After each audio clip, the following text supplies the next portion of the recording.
Hello students, last session में हमने अपना रेजिडेंशियल स्टेटस देखा था। यस सर, हम लोगों ने देखा था और उसमें हम लोगों ने केवल और केवल इंडिविजुअल की बात की थी। केवल और केवल इंडिविजुअल, यानी जब हम रेजिडेंशियल स्टेटस की बात कर रहे थे, we were needed to discuss all these 7 types of persons, जिसमें हम लोगों ने अभी तक केवल और केवल इंडिविजुअल के रेजिडेंशियल स्टेटस की बात की। हम लोगों ने ये देखा कि अगर कोई इंडिविजुअल रेजिडेंट बनता है, सबसे पहले we are needed to check whether he is resident और non resident. For the purpose of having the residential status of resident status, he is needed to fulfill any one of these two basic conditions. वो previous year में 182 days India में रहा हो, अगर नहीं तो कोई बात नहीं, एक कंडीशन अभी आपके पास और है। प्रीवियस ईयर में 60 डेज प्लस उसके पिछले 4 साल में 365 डेज। यस, अगर वो इन दो कंडीशंस में से एक कंडीशन में पूरी करता है तो रेजिडेंट होगा, अदरवाइज नॉन रेजिडेंट होगा। चलो भाई, रेजिडेंट बन गया। उसके बाद फिर हम दो चीजें देखते हैं, ऑर्डिनरी रेजिडेंट है या नॉट ऑर्डिनरी रेजिडेंट है। For the purpose of having the status of the ordinary resident, he has to fulfil both of these two condition, not any one, both of these two conditions. What are those additional conditions? First one, पिछले 7 सालों में 730 days या उससे अधिक India में रहा हो। पिछले 10 सालों में 2 साल वो इंडिया में रेजिडेंट की स्टेटस ले चुका हो। बस, अगर ये कंप्लीट हो जाता है तो वो ऑर्डिनरी रेजिडेंट। अगर इन दोनों में से कोई एक कंडीशन या दोनों पूरी नहीं होती हैं तो नॉट ऑर्डिनरी रेजिडेंट हो जाएगा। यहां तक तो ठीक था। उसके बाद मैंने कुछ आपको एक्सेप्शंस बताए थे और मैंने कहा था बहुत इंपॉर्टेंट है, मैं आपको दोबारा दिखा देता हूं, ये रहे। और ये 5 पॉइंट्स हैं। पहला मैंने आपको बताया कि भाई अगर कोई इंडियन सिटीजन किसी शिपिंग इंडियन शिप पर क्रू मेंबर बन जाता है, तो जो 60 डेज था ना बेसिक कंडीशन में, सेकंड कंडीशन, उसमें 60 डेज को हटाकर 182 डेज कर दो। अगर कोई इंडियन सिटीजन आउटसाइड इंडिया जाता है एम्प्लॉयमेंट के लिए और जॉब के लिए, अब उसके वापस आने की उम्मीद बहुत कम है, कब आएगा गॉड नोज। तो उस केस में 60 डेज को हटाकर आप क्या कर देंगे, 182 डेज। ठीक। थर्ड और फोर्थ ये ढंग से सुनेंगे। थर्ड पहले की तरह ही है कि अगर कोई इंडियन सिटीजन या इंडियन ओरिजिन का इंडिविजुअल इंडिया में विजिट करने आता है तो भी 60 डेज को हम 182 डेज में कन्वर्ट कर देते हैं। लेकिन अब जो अमेंडमेंट है ये फोर्थ, और जो वो नया वाला डीम्ड रेजिडेंट है वो, ये फोर्थ में क्या, अगर कोई इंडियन सिटीजन या इंडियन ओरिजिन का बंदा इंडिया में विजिट करने आता है, आउटसाइड इंडिया रहता है, इंडिया में विजिट करने आता है और उसकी इनकम इंडिया में अदर देन फॉरेन सोर्स की इनकम 15 lakhs को एक्सीड कर जाती है, तो वो 60 डेज कट करके 120 डेज हो जाएगा। Is it clear? पक्की बात है? हाँ सर। ओके, आते हैं डीम्ड रेजिडेंट। डीम्ड रेजिडेंट में ये था कि, और ये आर एन ओ आर ही रहेगा हमेशा ऑलवेज, अगर इस कंडीशन में आ जाता है तो। अब डीम्ड रेजिडेंट क्या था, ये 61A है। ठीक है, इसमें क्या बोला गया कि अगर कोई इंडियन सिटीजन, इसमें इंडियन ओरिजिन नहीं डाला गया, अगर कोई इंडियन सिटीजन आउटसाइड इंडिया से इंडिया में कभी नहीं आया तो भी हम उसको डीम्ड रेजिडेंट मानेंगे, अगर उसकी इंडियन सोर्सेज की इनकम प्रीवियस ईयर में 15 lakhs को क्रॉस कर जाती है, other than foreign sources income 15 lakhs को क्रॉस कर जाती हैं और उसका आउटसाइड इंडिया में कोई टैक्स इंपोज नहीं हुआ बिकॉज ऑफ हिज और हर डोमिसाइल, रेजिडेंशियल स्टेटस और एनी अदर फैक्टर, तो उस केस में उसको इंडिया में रेजिडेंट मान लिया जाएगा क्योंकि वो इंडिया का सिटीजन है। Is it clear? और ये भी हमेशा आर एन ओ आर माना जाएगा। चलिए सर, ये सारी कंडीशन हम लोग को याद आ गई, कहीं कोई दिक्कत नहीं है। आज हम लोग अपने क्वेश्चंस को सॉल्व करेंगे और केवल इंडिविजुअल से रिलेटेड क्वेश्चंस को सॉल्व करेंगे, बाकी कुछ भी नहीं। ठीक है ना? Sam came to India first time, अब ढंग से सुनेंगे। अच्छा, एक चीज और शायद हम लोगों ने ये वर्ड भूल गए थे पिछले लास्ट सेशन में आपके साथ डिस्कस करना। इनकम फ्रॉम फॉरेन सोर्सेज, ठीक है, अगर नहीं भी बताया तो भी आपको समझ में आ गया। मींस इनकम विच एक्रू और arise outside India, that's it, except income derived from business control profession set up in India. ठीक है, वो हम लोगों ने आपके साथ डिस्कस किया हुआ है section 5 scope of total income के साथ। यानी कि कोई भी ऐसी इनकम जो एक्रू और अराइज आउटसाइड इंडिया हो, डीम टू एक्रू और अराइज इन इंडिया ना हो, पूरी तरह वो एक्रू और अराइज आउटसाइड इंडिया हो, और इसमें भी वो चीज शामिल नहीं है जिसमें हम लोग कहते थे इफ बिजनेस इज कंट्रोल्ड और profession is setup in India, उसको शामिल नहीं किया गया। चलिए आएगा तो देखेंगे। Person of Indian origin, Indian origin का मतलब ये कि कोई बंदा जो इंडिया में पैदा हुआ या वो ब्रिटिश इंडिया का पार्ट था, अनडिवाइडेड इंडिया का पार्ट था। अनडिवाइडेड इंडिया का पार्ट मतलब उसके फोरफादर्स या फादर्स, पेरेंट्स, कोई भी उसका पेरेंट्स या ग्रैंड पेरेंट्स कोई भी अनडिवाइडेड इंडिया में पैदा हुआ। अनडिवाइडेड इंडिया को हम लोग शॉर्टकट में ब्रिटिश इंडिया भी कहा जाता है कई जगहों पर। तो अनडिवाइडेड इंडिया जिसमें पाकिस्तान भी पार्ट है और बांग्लादेश भी पार्ट है। तो अगर कोई किसी के पेरेंट्स या ग्रैंड पेरेंट्स इस अनडिवाइडेड इंडिया में पैदा हुए और उसके बच्चे कभी घूमने आते हैं या वो खुद आते हैं, तो वो भी कहा जाएगा कि इंडियन ओरिजिन का है। अच्छा जी, चलिए क्वेश्चन को सॉल्व करते हैं। Question number 1, Sam came to India first time during the previous year 21-22. During the previous year, he stayed in India for. अच्छा, सैम इंडिया में पहली बार आया, फर्स्ट टाइम। वर्ड इज, ढंग से सुनना, this word is important. Sam first time India में आता है 21-22। हमारा प्रीवियस ईयर है 21-22 और असेसमेंट ईयर है 22-23। We know very well. हाँ सर। अब प्रीवियस ईयर में वो इंडिया में केवल 50 डेज रहता है। अगर वो इंडिया में केवल 50 डेज ही रहता है तो सोचो कि पहली कंडीशन ये थी कि 182 डेज रहे इंडिया में, वो तो हो नहीं पाया। चलो दूसरी कंडीशन 60 डेज कम से कम plus 365 days for preceding previous year में, वो भी पूरा नहीं हो पाया। तो भैया ये सीधे सीधे नॉन रेजिडेंट है। टेंशन खत्म करो, इसने कोई भी कंडीशन पूरी नहीं की। Is it clear? वो 183 डेज इंडिया में था। ओके, अगर मैं आपको कंडीशंस याद दिलाऊं, अगर आपको कंडीशंस याद दिलाऊं तो रेजिडेंट बनने के लिए जरूरी है, रेजिडेंट बनने के लिए जरूरी है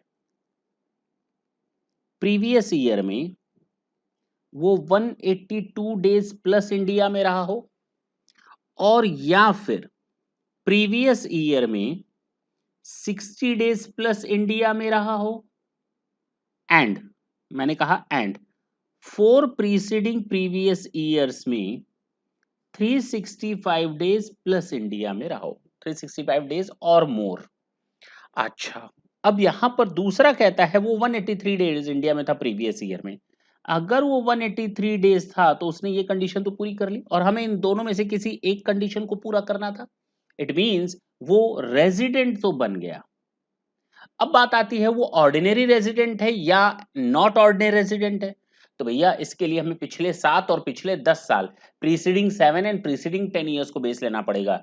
ही came India first time in its life, अपनी लाइफ में ये पहली बार इंडिया में आ रहा है, तो फिर पिछले 7 और पिछले 10 साल से क्या लेना देना। वो दोनों में से कोई कंडीशन पूरी नहीं कर पा रहा। एडिशनल कंडीशन 2 पूरी करनी थी, दोनों नहीं पूरी कर पा रहा था। ये ROR बन जाएगा अगर 183 डेज है तो। थर्ड है 153 डेज। अच्छा, ये कंडीशन तो वो पूरा नहीं कर पाया, बोलो ना। अगर वो 153 डेज है तो उसने 60 डेज पूरा कर लिया, लेकिन लेकिन लेकिन लेकिन लेकिन लेकिन लेकिन लेकिन लेकिन वो ये कंडीशन पूरी नहीं कर पाया, जबकि सेकंड कंडीशन में ये दोनों पूरा होना चाहिए था। तो भैया ना तो वो पहली कंडीशन पूरी कर पाया, ना तो दूसरी कंडीशन, वो बन जाएगा आपका नॉन रेजिडेंट। That's it. चल सकते हैं आगे। ये मैं इसलिए हटा रहा हूं क्योंकि हम लोग को अब इसका यूज करना है चार्ट का। क्या कहता है question number 2, Andy a British nationals came to India for the first time during 1718। 1718 में पहली बार आ रहा है।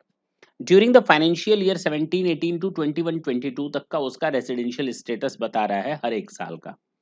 Previous year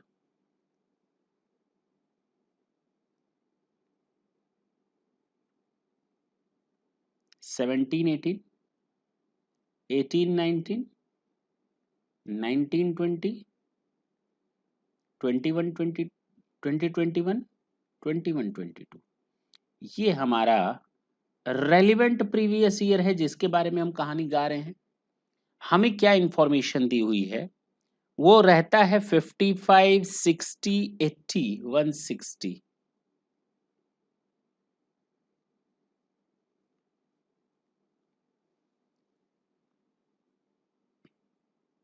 and 70 days.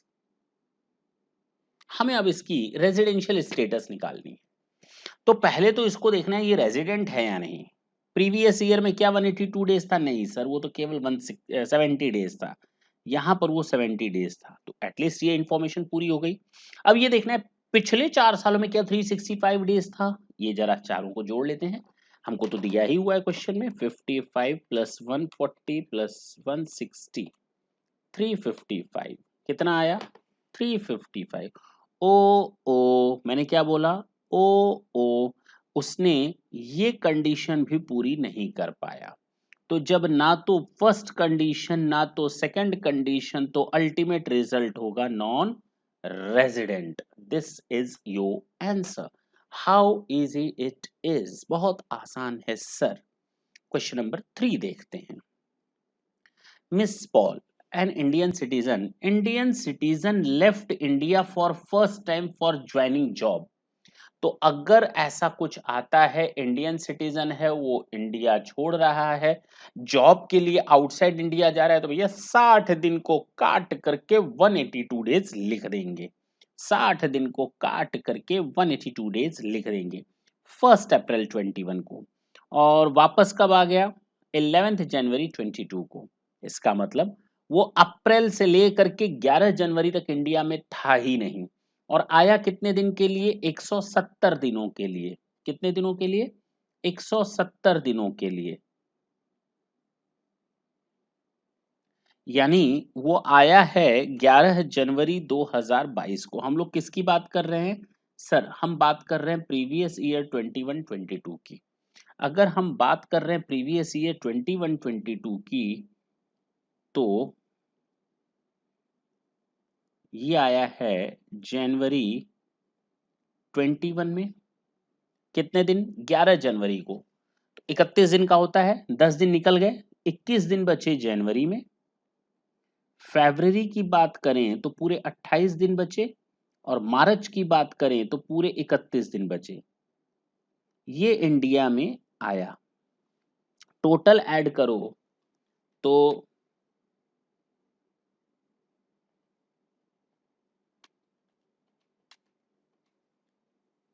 80 days. और हम लोग को मालूम है कि जब कोई बंदा इंडिया छोड़ता है जॉब के लिए, एम्प्लॉयमेंट के लिए, और अगर वो इंडियन सिटीजन है, तो 60 डेज को काट कर हम लोग 182 डेज लिख देते हैं। तो यहाँ पर ये जो इंफॉर्मेशन है ना 60 डेज वाली, इसको हम लोग थोड़ी देर के लिए काट करके कितना लिख दें? 182 डेज। अब बताओ, क्या उसने ये कंडीशंस पूरी की? हमको अब ऐसे देखना है, क्या उसने ये कंडीशंस पूरी की? तो पहली बट ऑब्वियस है, पहली कंडीशन तो वो पूरी नहीं कर पा रहा। पहली कंडीशन तो पूरी नहीं कर पा रहा। दूसरे में क्या वो कंडीशन पूरी कर रहा? मैंने कहा था कि दूसरी कंडीशन बेकार हो जाती है हमारी, क्योंकि 182 दोनों में आ गया। तो instead of fulfilling the second one condition, this one it is of no use at all. Try to go with the first one only because 60 days has been replaced by the 182 days already. तो यहाँ पर हमारा केवल और केवल 180 days वो रह रहा है। सर वो तो 170 दिन लिखा है। अरे भाई 170 दिन के लिए आया, लेकिन प्रीवियस ईयर 21-22 डे में कितने दिन रहा? इसके बाद रहा होगा वो, लेकिन वो किस प्रीवियस ईयर का हिस्सा बन गया होगा? 22-23 का हिस्सा। कितने दिन? 90 डेज वो 22-23 में रहेगा। Here we are not going to calculate the residential status of previous year 22-23. We are here for 21-22, and in 21-22 he was in India only for 80 days, while he must be there 182 days. वो India में केवल 182 दिन होगा तो ही काम चलेगा, नहीं था 80 दिन है, काम नहीं चलेगा। ये नॉन रेजिडेंट माना जाएगा। This is your answer. सोचो, इंडिया का रहने वाला नॉन रेजिडेंट। चलो भाई, मिस्टर एक्स एज्ड 19 ईयर्स, वो लेफ्ट करता है इंडिया फर्स्ट टाइम 31 मई को। यानी अप्रैल में वो इंडिया में था यानी 30 दिन, और मई में वो इंडिया में था पूरे 31 दिन। डिटरमाइन हिज रेजिडेंशियल स्टेटस, तो टोटल वो 61 डेज इंडिया में था। और किस लिए वो बाहर जा रहा है? एम्प्लॉयमेंट पर्पस के लिए। तो जब एम्प्लॉयमेंट पर्पस होता है तो प्रीवियस ईयर में कम से कम 182 डेज ही वाली कंडीशन पूरी होनी होती है। नहीं रह पाया इंडिया में भैया, 31 मई को इंडिया छोड़ दिया है, नहीं रह पाया इंडिया में, नहीं रह पाया इंडिया में, तो भैया नॉन रेजिडेंट। दूसरा कहता है वर्ल्ड टूर। अगर वो वर्ल्ड टूर पे गया है तो जैसी कंडीशंस ओरिजिनल थी वैसी ही रहेंगी। जॉब के लिए गया होता, एम्प्लॉयमेंट के लिए गया होता, तब तो हम इसको 182 डेज करते, लेकिन अब इसको 182 डेज करने की कोई जरूरत नहीं है। ठीक है जी सर।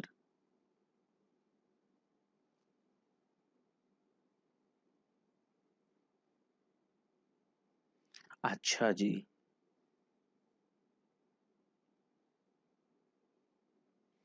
चलो यहां तक तो सर समझ में आ गया। अब यहां क्या कहता है क्वेश्चन में कि वो वर्ल्ड टूर पर आया है, वर्ल्ड टूर पर है और 61 डेज इंडिया में था ना, तो 61 डेज यानी ये कंडीशन तो वो पूरी नहीं कर पाया, ये वाली, लेकिन नीचे वाली 60 डेज वाली कंडीशन पूरी कर ली उसने। और तो और पहली बार इंडिया के बाहर गया है जॉब के लिए, वर्ल्ड टूर के लिए ना, पहली बार इंडिया के बाहर गया वर्ल्ड टूर के लिए, इसके पहले कई सालों से वो इंडिया में ही था, तो भैया वो रेजिडेंट तो बन गया। वो क्या बन गया? रेजिडेंट तो बन गया। अब ये देखना है क्या वो ऑर्डिनरी रेजिडेंट है या नॉट। अरे भैया कई सालों से वो इंडिया में रह रहा था, वो कई सालों से इंडिया में रह रहा था, तो उसके बारे में ये मत सोचने लगना कि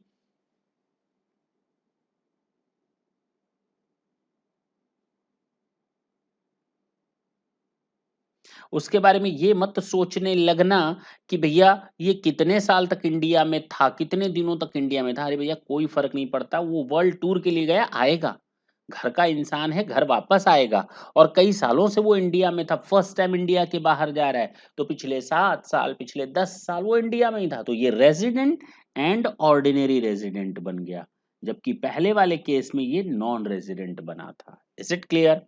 सर बिल्कुल समझ में आ रहा, कहीं कोई दिक्कत नहीं है। मैं फिर से बोलता हूँ, बहुत ही ईज़ी है। भई मैंने कहा इंडिया में वो जॉब करने के लिए इंडिया छोड़ रहा है और अब तक वो कितना दिन रहा 21-22 में 61 डेज़, जबकि हमको मालूम है कि जब वो इंडिया छोड़ता है जिस साल जॉब या एम्प्लॉयमेंट के लिए तो 182 डेज़ हो जाता है। तो 61 डेज़ रह रहा है तो 182 डेज़ तो पूरा नहीं कर पाया। एक ही कंडीशन लगती है, फर्स्ट वाली, सेकंड वाली आती नहीं बेसिक कंडीशन, तो वो पूरी नहीं हो पाई, तो नॉन रेसिडेंट। अगर रेसिडेंट नहीं बन पाया तो नॉन रेसिडेंट, बात खत्म। नॉन रेसिडेंट बन गया, आगे चेक करने की जरूरत नहीं है। लेकिन अगर वो वर्ल्ड टूर पर गया है तो 60 डेज वाली कंडीशन एज सच रहेगी, रहेगी 60 डेज वाली, प्लस पिछले 4 सालों में 365 डेज वाली कंडीशन रहेगी ही रहेगी। अगर ये दोनों हैं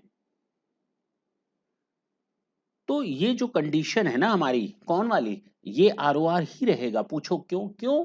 क्योंकि वहां पे अब जब वो वर्ल्ड टूर पर गया है तो यही बेसिक कंडीशन जो बनाई गई थी ओरिजिनली एक्सेप्शन के बिना वाली वही लगेंगी। अरे भाई एक्सेप्शन तो तब लगता ना जब वो एम्प्लॉयमेंट के लिए आउटसाइड इंडिया गया, नहीं गया एम्प्लॉयमेंट के लिए, वर्ल्ड टूर पर गया, तो रहने दो कंडीशन को, किसी को कट पिट करने की जरूरत नको। अच्छा जब कट पिट करने की जरूरत नहीं, तो उसके बाद देखो ना हमारा 60 डेज क्या इंडिया में था पिछली बार? हाँ 61 डेज था। और पिछली कई सालों से इंडिया में ही रह रहा था, 19 सालों से, फर्स्ट टाइम इंडिया छोड़ रहा है, तो इसका मतलब वो ये भी कंडीशन पूरी कर रहा है, तो रेजिडेंट है। और रेजिडेंट क्यों है? वो तो ऑर्डिनरी रेजिडेंट है, क्योंकि पिछले 7 सालों में 730 दिन प्लस रहना था, वो तो रह रहा होगा। पिछले कई सालों से इंडिया में था तो 10 साल में 2 साल का रेजिडेंट की पोजीशन संभाला होगा, तो भैया वो ऑर्डिनरी रेजिडेंट है। That's it. चलिए क्वेश्चन नंबर 5 की बात करते हैं। कहता है X came India for the first time, first time India आ रहा है 24 जुलाई 2017 को, ठीक है मैंने यहां लिख दिया। और कब तक रहा? 25 ऑफ दिसंबर 2018 तक इंडिया में रहा। He was India again, he came to India on 5 okay to 25 of November 21। अच्छा बहुत कम समय के लिए। डिटरमाइन हिज रेजिडेंशियल स्टेटस, अगर वो फॉरेन सिटीजन है तो क्या हुआ, वो अगर इंडियन सिटीजन है तो क्या होगा। अच्छा ये इंडिया में आ रहा है। अच्छा बात की बात है, पहले तो हम ये देख लेते हैं कि अगर 17 में इंडिया में आया था तो प्रीवियस ईयर 17-18 और 18-19 इसकी डिस्कस करेंगे, और 21-22 बस हमारे पास यही इंफॉर्मेशन जो दी है उनके हिसाब से हमने ये इंफॉर्मेशन फिक्स करनी है। जरा देखो वो आ रहा है जुलाई में, तो जुलाई 17 में आया, जुलाई में आया, जुलाई, अगस्त, सितंबर, अक्टूबर, नवंबर, दिसंबर 17, वो कब तक था इंडिया में? दिसंबर 18 तक। तो जनवरी, फरवरी एंड मार्च वो इंडिया में ही था।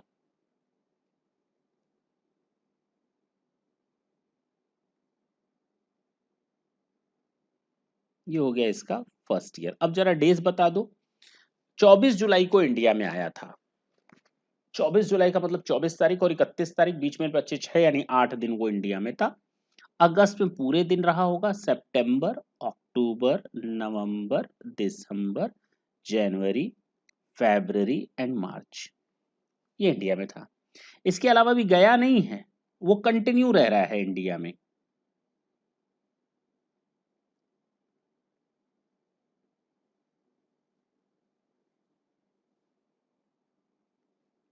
नवंबर एंड दिसंबर, दिसंबर 18 तक वो इंडिया में था। पक्की बात? हाँ सर। अगर वो दिसंबर 18 तक इंडिया में था तो कितने दिनों तक के लिए होगा? यहाँ पर पेन चेंज कर देते हैं, ये था 25 दिसंबर तक था, देख दिया। अब बाकी तो वो कंप्लीट रहा होगा।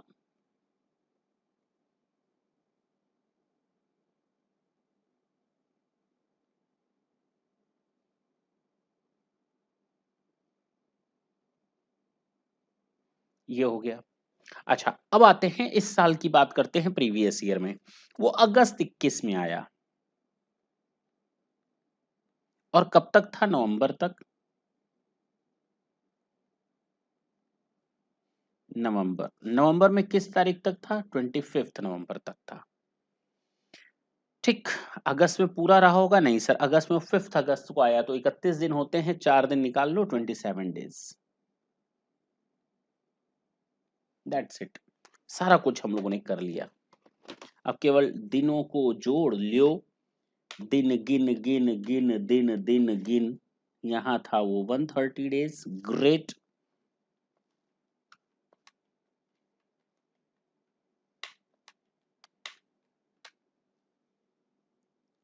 ऐड कर लेंगे, हो सकता है।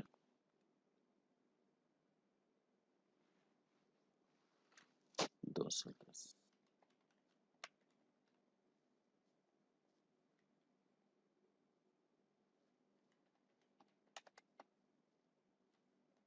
बिल्कुल ठीक है।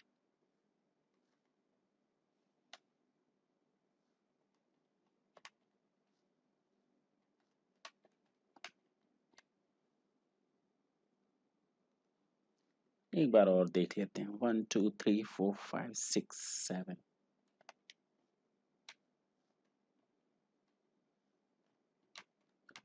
बिल्कुल ठीक है। ओके, नहीं नहीं ठीक नहीं है, ऐसे कैसे ठीक है?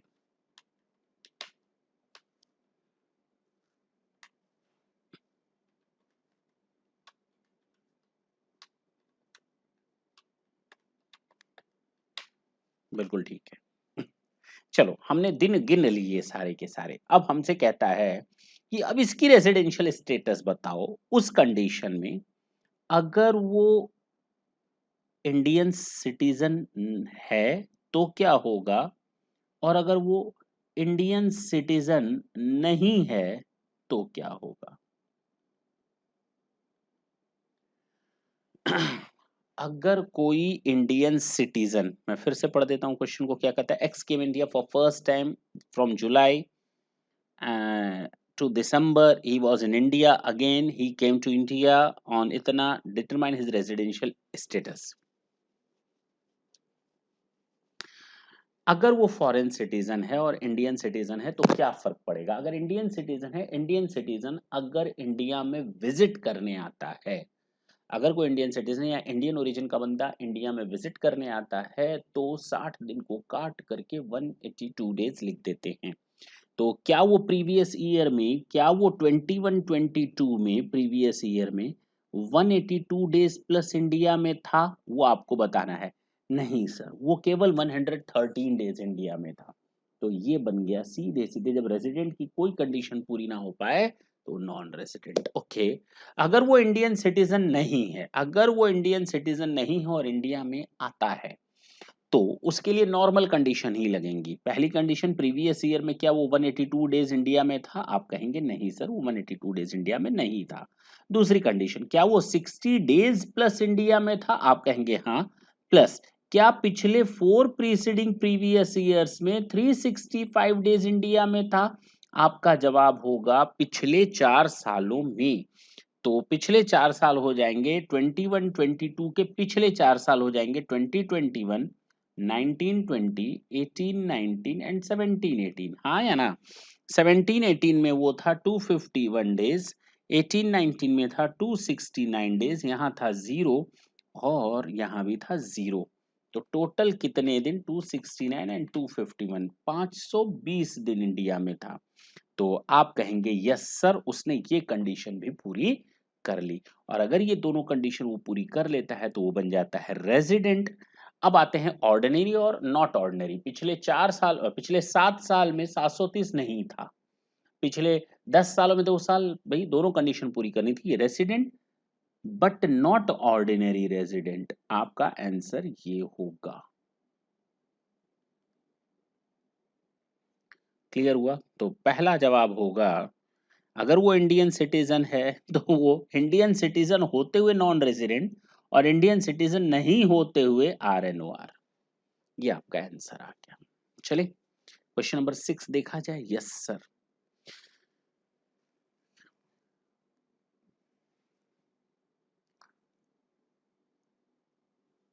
कहता है x a foreign citizen resides in India during the previous year। Foreign citizen है, ध्यान देंगे ये सब। वो प्रीवियस ईयर में 83 डेज इंडिया में था। फॉरेन सिटीजन है तो 60 डेज प्लस था इंडिया में, ठीक है। Determine is residential status. पिछले कुछ साल का डेटा हमको दिया है। तो पहले ये देखो, क्या पिछले 4 सालों में 365 डेज था? तो 4 साल कौन कौन से हो जाएंगे? 1, 2, 3 एंड ये 4। जरा ऐड कर लेते हैं। 378। यस, ये रेजिडेंट हो गया। सोचो, फॉरेन सिटीजन है लेकिन ये रेजिडेंट की स्टेटस पूरी कर रहा है, कंडीशंस पूरी कर रहा है, क्योंकि कितने दिन रह रहा है? 83 डेज प्लस 378। तो हमको मालूम है 60 डेज प्लस 365 डेज होना चाहिए। क्लियर है? अच्छा, ये रेजिडेंट हो गया। अब ऑर्डिनरी रेजिडेंट के लिए पिछले 7 सालों में जाओ। कौन से पिछले 7 साल? जरा ढंग से देखना। मैं इसको हटा दूं पहले। अब 7 साल कौन से? 1, 2, 3, 4, 5, 6, 7। ये पिछले 7 सालों में क्या 730 डेज प्लस था? तो प्लस करते हैं। अरे हाँ भाई, ये 730 प्लस था, यानी 1090 दिन इंडिया में था। कितने दिन? 1090 डेज था इस 7 सालों में, 730 दिन से अधिक। क्या पिछले 10 सालों में 2 साल वो रेजिडेंट था? पिछले 10 सालों में 2 साल वो तब होगा जब वो 182 डेज से अधिक रहा हो। ये थे कितने? 7, ये 8, ये 9 और ये 10। ठीक है ना? ये टोटल 10 ईयर्स हैं। इन 10 ईयर्स में उसको 2 साल रखना है रेजिडेंट। तो 182 डेज कितनी बार था ये? 182 डेज 2 बार से अधिक है। देखो, एक ही बार है, 2 बार, 265, 310। तो भैया बाकी कंडीशंस देखने की जरूरत ही क्या है? पिछले 7 सालों में 730 दिन था, अधिक था। पिछले 10 सालों में 2 साल रेजिडेंट था। रेजिडेंट होने के लिए यही बहुत है कि पिछले किसी भी साल में 182 डेज से अधिक रहा हो, उस दिन रेजिडेंट हो जाएगा। तो है तो रेजिडेंट, दो बार है 182 डेज से। तो यस, ये 2 साल प्लस से है। तो ये रेजिडेंट एंड ऑर्डिनरी रेजिडेंट है। This is your answer.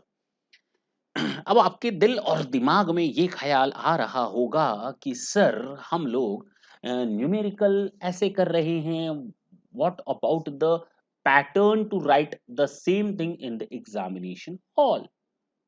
No worry about that. मैंने भी खत्म कर दिया क्या चैप्टर? नको ना, अभी तो बहुत कुछ बाकी है। तो बहुत कुछ बाकी है, तो पहले तो वो चीज़ें ग्रास्प कर लें कहानियों की तरह।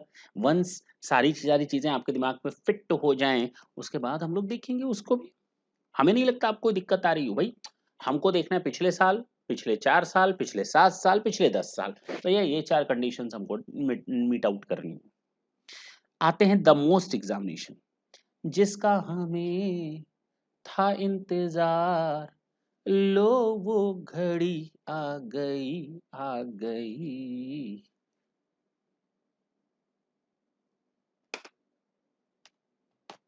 अब तो गाना गाने का पूरा मन कर रहा है लेकिन गाऊँगा नहीं। ना, नहीं गाऊँगा। कसम है दिलीप, तू गाना मत गाना आज, बवाल हो जाएगा। बवाल तो होना ही है, आता तो है नहीं, बवाल होना ही है। एक जोक था, मेरे दिमाग से निकल रहा है। एक आदमी था, तो वो किराएदार था तो रात के 2 बजे वो मकान मालिक के पास गया, दरवाज़ा खटखट, खटखट, काफ़ी देर खटखट करने के बाद मकान मालिक झुंझलाते हुए बिल्कुल नींद से उठते हुए, बोलो भई क्या बात हो गई, रात को 2 बजे तूने दरवाज़ा खटखटाया है? उसने कहा देखो भई, तू मेरा मकान मालिक है, मैं तुम्हें कल किराया नहीं दे पाऊँगा। मैं तुम्हें कल किराया बिल्कुल भी नहीं दे पाऊँगा, चाहे जो कुछ भी कर लो। तो कह रहा है, अरे भई तू रात को 2 और 3 बजे आकर मेरी नींद में खलल डाल रहा है, सुबह भी तो ये बात बोल सकता था। तो किराएदार बोला, मुझे लगा कि मैं अकेला ही क्यों मरूँ? साथ में कोई और भी जागे, मैं अकेला ही टेंशन क्यों पालूँ?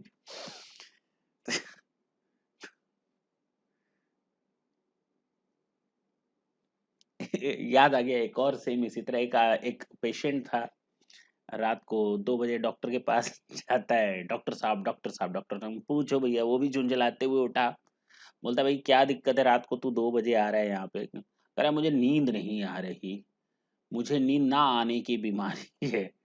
तो डॉक्टर बोला भाई ये बीमारी तू इस समय क्यों फैला है? तू जाके कल आ, इस समय हमको क्यों इस समय नींद तोड़ रहा है? बीमारी मत फैलाओ, अपने तक ही रखो। चलो भाई, रेजिडेंशियल स्टेटस की बात करते हैं।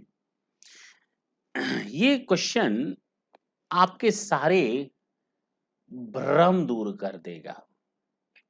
भ्रम, डाउट्स, जो हम लोगों ने वो कंसेप्ट देखे हैं ना, ये वाले कौन से वाले सर आपने दिखा दिए हम लोग को, एक बार और दिखा, ये वाले कंसेप्ट, ये और खास करना ये 3 पॉइंट्स आपके ये दूर करेगा प्रॉब्लम। यानी अब जहाँ पे हमको आना था सर, आपने पहला बताया था इंडियन सिटीजन है, इंडियन ओरिजिन है, आउटसाइड इंडिया से इंडिया में विजिट करने आता है तो 60 डेज को काटकर 182 डेज कर दो, बात खत्म। दूसरा आपने बताया कि इंडियन सिटीजन है, इंडियन ओरिजिन है, आउटसाइड इंडिया से इंडिया में विजिट करने आता है और उसकी इनकम 15 लाख रुपए से अधिक है इंडियन सोर्सेज की, तो उस केस पे 60 डेज को काट कर दो 120 डेज। ओके। और तीसरा मैंने बताया लास्ट में डीम्ड रेजिडेंट। डीम्ड रेजिडेंट क्या होता है?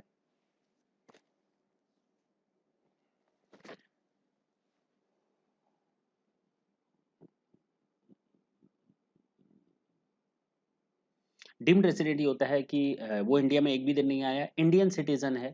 अच्छा, यहाँ पर इंडियन ओरिजिन इसलिए नहीं लिखा है कि इसको डीम्ड रेजिडेंट मानना ही है कि इंडिया का बंदा है।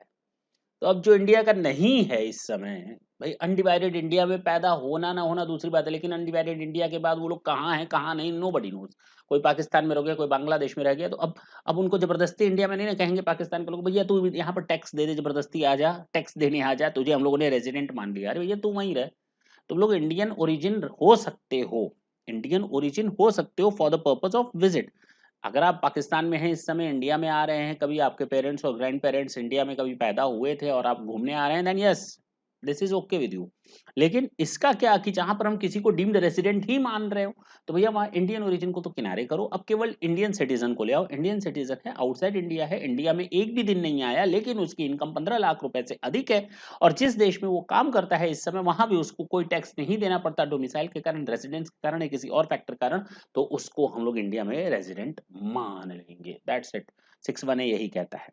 और ये दोनों लास्ट वाले जो 15-15 लाख वाले हैं, ये हमारे RNOR होते हैं। चलिए, अब ये परीक्षा की घड़ी आ गई, लास्ट क्वेश्चन आज का, इसके बाद आपको आज हम टाटा और बाय बाय बोलेंगे। देखा जाए, देखो सबसे पहले तो फॉरेन सिटीजन है, जहां फॉरेन सिटीजन आया तो भैया नॉर्मल कंडीशन पर ही जाना। फॉरेन सिटीजन आया तो दिमाग की बत्ती ठीक, इंडियन सिटीजन इंडियन ओरिजिन का होगा तो थोड़ा दिमाग खोलेगा, अदरवाइज भैया दिमाग बंद किए रहो, वो नॉर्मल कंडीशन पर ही रहना। क्या वो इंडियन ओरिजिन का है? हाँ हाँ, दिमाग खुल गया ना, इंडियन ओरिजिन का है। टोटल इनकम क्या उसकी एक्सीड्स करती है फॉरेन सोर्सेज की इनकम छोड़कर? आपका जवाब है यस। और जब 15 लाख का जवाब आ जाता है एक्सीड, तो जो मैंने एक्सेप्शन नंबर 4 और जो 5 बताया था डीम्ड रेजिडेंट वाला, ये दोनों दिमाग में रखेंगे। मेरी बात ढंग से समझें। अब कौन कौन सी कंडीशन पूरी होती हैं, चलो, ये 3 है, ये 4 है और ये 5 है। मैं यहाँ समरी बना लूंगा। ये इंडियन सिटीजन है या इंडियन ओरिजिन है? ये इंडियन सिटीजन है या इंडियन ओरिजिन है? ये इंडियन सिटीजन है, ये डीम्ड रेसिडेंट की बात कर रहा हूं। ये इंडिया में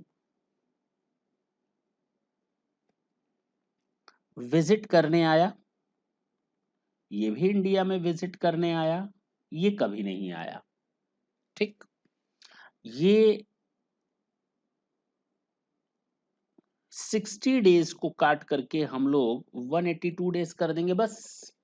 और इस केस में कहा गया अगर आउटसाइड इन इंडिया की इनकम 15 लाख से अधिक है, आउटसाइड इंडिया का छोड़ दो, तो 60 डेज को काट करके हम 120 डेज कर देंगे।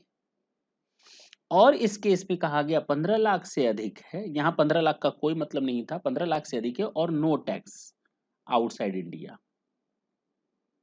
तो उस केस में हम लोग इसको डीम्ड रेजिडेंट मान लेंगे और ये हमेशा RNOR रहेगा, और ये भी हमेशा RNOR रहेगा। ठीक, बस ये चीजें याद रखेंगे। अब आते हैं, पहला वाला क्वेश्चन देखें। फॉरेन सिटीजन है लेकिन इंडिया का ओरिजिन है, फॉरेन सिटीजन है इंडियन ओरिजिन, तो इंडियन ओरिजिन है या तो थर्ड में आएगा या तो फोर्थ में आएगा। फिफ्थ में तो केवल सिटीजन आ सकता है, वो फॉरेन सिटीजन है वो नहीं आएगा, तो थर्ड फोर्थ में से कोई एक कंडीशन लगेगी। क्या 15 लाख वाला कहानी है? तो भैया थर्ड को कर दो किनारे, अब आ जाओ केवल फोर्थ पर। देखो ना, चुनना है। मैंने चुन लिया, मैंने चुन लिया, मैंने चुन लिया सनम, गाना था दिल मांगे मोर पे, शाहिद कपूर के ऊपर फिल्माया गया था, दिल मांगे मोर का गाना था, अच्छा गाना था। मैंने चुन लिया, मैंने चुन लिया, मैंने चुन लिया। अच्छा, क्या बोलता है?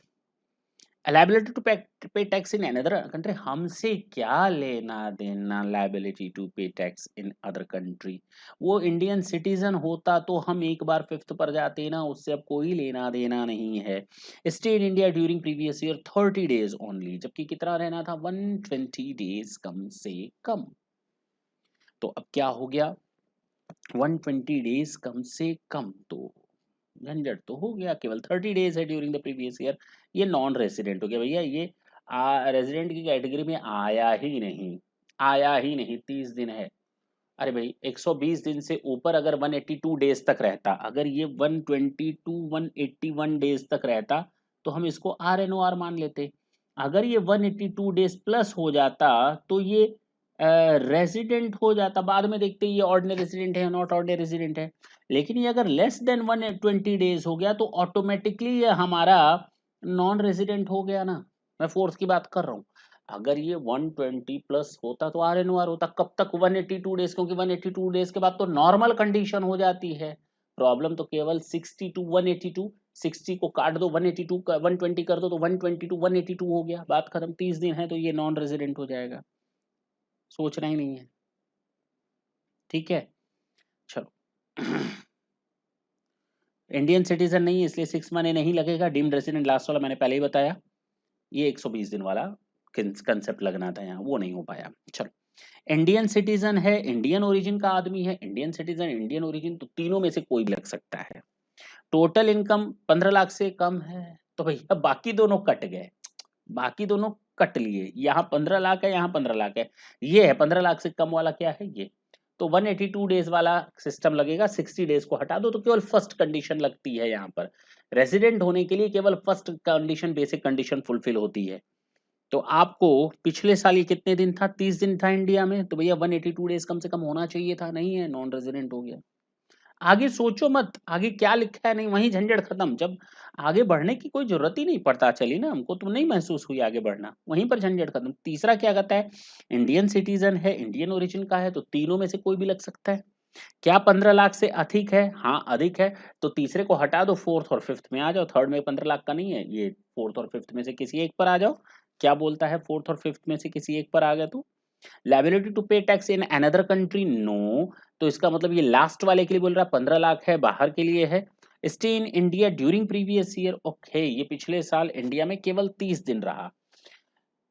भले ही एक दिन भी ना रहा हो, जरूरी नहीं कि ना रहा हो, एक दिन भी रह जाए, एक दिन भी ना रहे, कोई फर्क नहीं पड़ता। तो कहता है कितने दिन भी रहे कोई फर्क नहीं पड़ता। क्या इसका आउटसाइड इंडिया में टैक्स लायबिलिटी था? नहीं। 15 लाख से अधिक इंडिया की इनकम थी? हाँ। तो भैया रहे ना रहे उससे कोई फर्क नहीं पड़ता, उस केस में हम इसको RNOR मान लेंगे, बात खत्म हो गई। लास्ट वाला डीम्ड रेजिडेंट, इसको आप लिख दो DR, ये 61A की कंडीशन पूरी करेगा।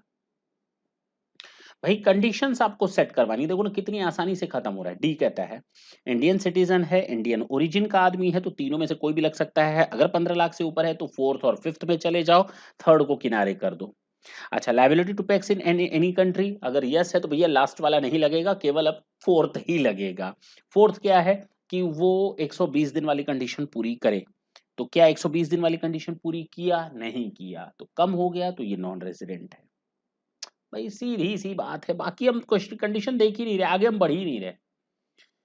फॉरेन सिटीजन है तो लास्ट वाला नहीं लगेगा, इंडियन ओरिजिन का है तो थर्ड और फोर्थ में से कोई एक लगेगा, टोटल इनकम 15 लाख से अधिक है तो केवल अब फोर्थ लगेगा, थर्ड भी नहीं लगेगा, 120 दिन वाला। आउटसाइड इंडिया से कोई लेना देना नहीं है, क्योंकि ये इंडियन सिटीजन होना चाहिए, लास्ट वाली कंडीशन के लिए इसका इंडियन सिटीजन होना जरूरी था, ठीक है ना, डिम्ड रेसिडेंट के लिए। तो वहां लगे ना लगे, अब थर्ड में ही गिर गए। थर्ड में क्या कहता है कि 60 डेज को हटाकर 182 डेज कर लो, क्या 182 डेज है? नहीं है। तो क्या बन गया ये? Non resident. कहता है फॉरेन सिटीजन है, इंडियन ओरिजिन का है, फॉरेन सिटीजन है, इंडियन ओरिजिन का है, तो थर्ड और फोर्थ में से एक लगेगा। और आउटसाइड इंडिया में इसकी 15 लाख से अधिक की है, तो भैया फोर्थ पर आ जाओ, थर्ड छोड़ दो, ठीक है ना। और liability to pay tax in another country, उसकी कोई मतलब ही नहीं है। Stay in India during previous year 138, तो भैया फोर्थ में कितने दिन? 60 दिन। अच्छा, उप्स, मैंने क्या कहा, उप्स 138 डेज। तो 138 डेज है तो 120 डेज है ना इंडिया में। तो जब 120 डेज से अधिक रहेगा, 182 डेज के अंदर रहेगा, तो RNOR ही तो माना जाएगा ना, अभी तो बताया ये RNOR सही तो है। दिक्कत कितनी है, ऑलवेज RNOR। बाकी वो कंडीशन दोनों पूरी करे, यहाँ कह रहा है कि बाकी दो कंडीशन 6 की पूरी कर रहा है, वही 7 साल और 10 साल वाली पूरी दोनों कर रहा है, तो भैया करने दो उसको, हमसे क्या लेना देना। ऑलवेज RNOR, मैंने पहले ही लिखा था ऑलवेज। क्या लिखा था मैंने? Always, all is well. ये क्या लिखा था मैंने, इधर पढ़ना ढंग से, ये देखो क्या लिखा था, सबसे लास्ट लास्ट लाइन क्या है भाई, ऑलवेज, ऑलवेज, ठीक है, पक्का। अब तो आपको कंफ्यूजन नहीं होगी ऑलवेज ऑलवेज लिखने के बाद भी।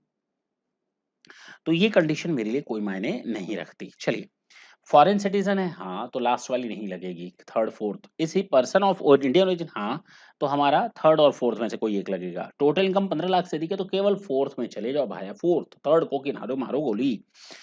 अदर कंट्री से कोई लेना देना नहीं। स्टे इन इंडिया 185 डेज है, 182 डेज से अधिक है, तो भैया जब 182 डेज से अधिक हो तो नॉर्मल कंसेप्ट पर आ जाओ ना, आप रेजिडेंट हो गए। RNOR वाली कहानी क्यों गा रहे हो? 120 टू 185 के अंदर होता तो 120 डेज वाला सिस्टम लगता फोर्थ में, अभी देखा।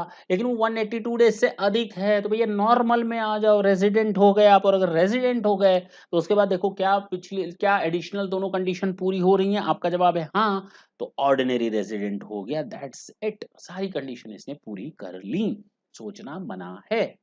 नहीं समझ में आया? इंडियन ओरिजिन का था, क्या इंडियन ओरिजिन का था? हाँ, तो थर्ड और फोर्थ में से एक को चुनना है, इंडिया में अगर आता है घूमने के लिए तो।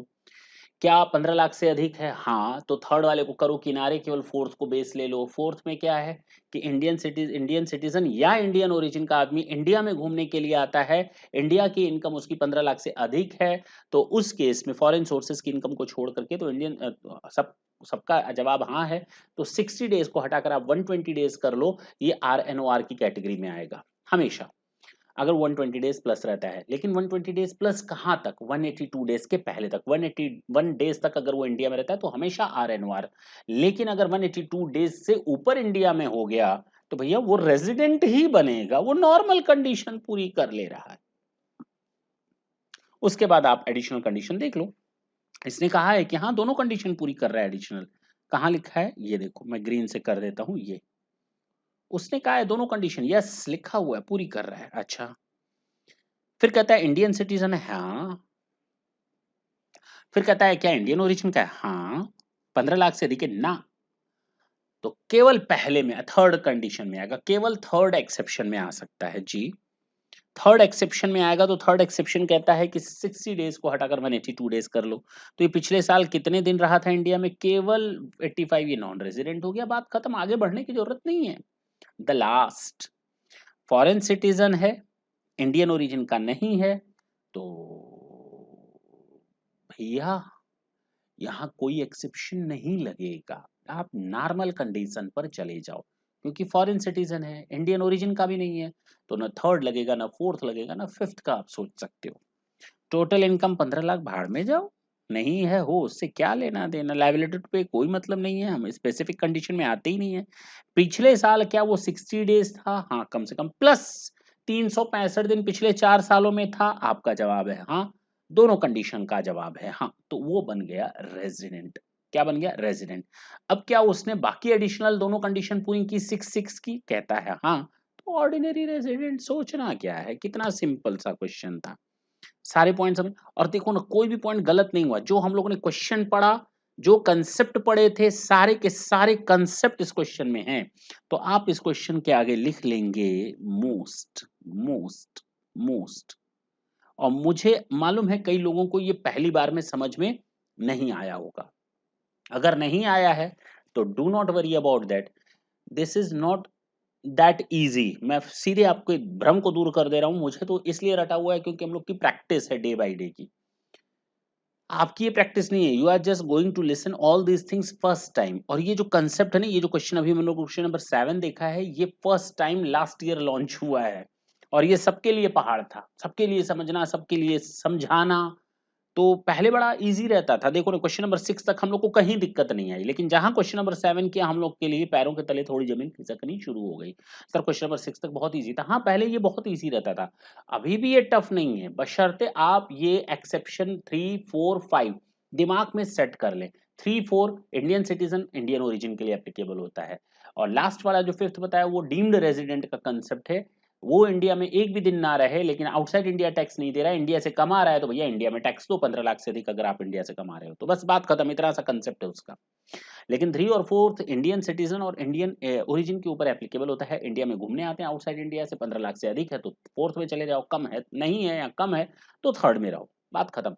और थर्ड कहता है कि 60 डेज को 182 डेज कर लो, और फोर्थ कहता है कि 60 डेज को 120 डेज कर लो। फोर्थ वाले में आरएनओआर माना जाएगा, फिफ्थ वाले को भी हमेशा डीम्ड रेसिडेंट को आरएनओआर माना जाएगा, अगर वो सारी कंडीशन पूरी करते हैं तो। Is it clear? हम लोग का ये टॉपिक डन डना डन डन हो गया। अब हमें नहीं लगता कि जब हम लोग अपने क्वेश्चंस करेंगे, वैसे हम लोगों ने इंडिविजुअल से लगभग लगभग जितने क्वेश्चंस कर सकते थे हम लोगों ने कर लिए, कोई दिक्कत नहीं आएगी। नेक्स्ट सेशन में हम लोग एचयूएफ वगैरह के रेजिडेंशियल स्टेटस और उनकी पोजीशंस को देखेंगे, और अब चैप्टर जल्दी से जल्दी खत्म हो जाएगा, अब आपके लिए मुसीबत नहीं करेगा। नेक्स्ट सेशन में फिर मिलेंगे, तब तक के लिए tata and bye bye, thank you, thanks a lot.